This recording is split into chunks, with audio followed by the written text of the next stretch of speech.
तर ओबीसींचं नुकसान होतंय, आपल्याला लढावं लागेल, रस्त्यावर उतरल्याशिवाय आता पर्याय नाही, असं काँग्रेसचे नेते विजय वडेट्टीवार म्हणाले होते। त्यावर मराठा आंदोलक मनोज सरांग यांनी काय म्हटलंय आपण पाहूयात।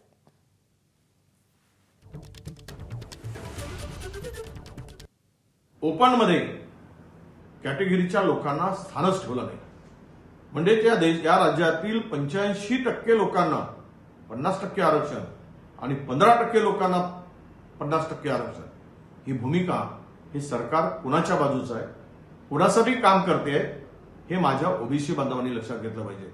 म्हणून अशा दुतोंडी सरकारवर, डबल हुलकी सरकारवर अजिबात विश्वास ठेवू नका।